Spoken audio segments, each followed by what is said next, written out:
Hello, good morning. Sunday blog নিয়ে হাজির আমি। সবাই তোমরা কেমন আছো? আমি খুব ভালো আছি বন্ধুরা। দেখো, আজকে সানডেতে আমাদের লুচি হয়, লুচি ভাজা পর্ব হয়ে গেল। চা করছি, দুধ চা, মিষ্টি চা, লুচি। এই আমার ছেলে খেতে বসেছে। সকালে ব্রেকফাস্ট লুচি সানডেতে। তারপর দুপুরে আমাদের চিকেন রান্না হবে। চিকেনের সব কিছু অ্যারেঞ্জমেন্ট করে নিয়েছি, কাটাকুটি, পেঁয়াজ কেটে নিয়েছি, ক্যাপসিকাম, টমেটো। তারপর কড়াইতে তেল দিয়ে গরম করে তেজপাতা ফেলে দিয়েছি। তারপরে দেখতেই পাচ্ছ দুপুরে রান্নাবান্না তোড়জোড় চলছে। সো তোমাদের সানডে কিরাম কাটে? আমার সানডে এইভাবেই কাটে। সো ঘরে অনেক কাজকর্ম এক্সট্রা থাকে, সেগুলো করে কাটে। তারপরে তেজপাতাটা ফোড়ন দিয়ে সঙ্গে সঙ্গে আমি আবার কড়াইতে পেঁয়াজ ছেড়ে দিলাম।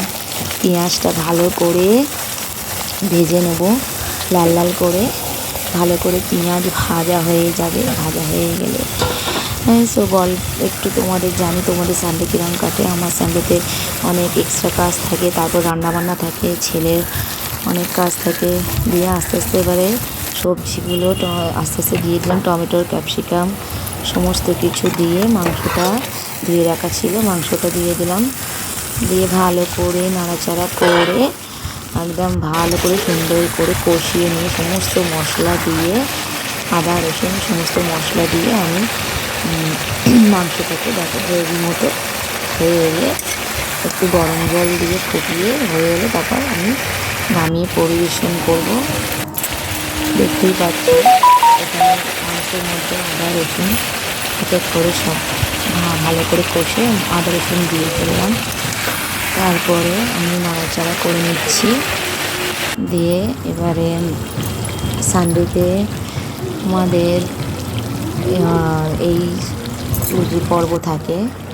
দিয়ে এবারে মশলাগুলো দিয়ে দিলাম, গরম মশলা গুঁড়ো দিয়ে দিলাম, গরম মশলা গোটা গরম মশলা গরম করে দিয়ে দিলাম। দিয়ে এবারে মশলা ভালো করে কষিয়ে নেবো আস্তে আস্তে। জিরে গুঁড়ো, ধনে গুঁড়ো, তারপরে হলুদ গুঁড়ো, লঙ্কা গুঁড়ো, কাঁচা লঙ্কা, গরম জল দিয়ে ফুটিয়ে সুন্দর একটা গ্রেভি হয়ে এলো। দেখো তরকারিটা কি সুন্দর দেখতে লাগছে, খেতেও বেশ টেস্টি হয়েছে। তারপরে তোমরা চিকেন কেমন করে রাঁধো? আমি তো এরকম করেই রাঁধি। দেখো টাটা। দুপুরে এবার খাবার দাবার রেডি। সন্ধেবেলা আমার চিড়ের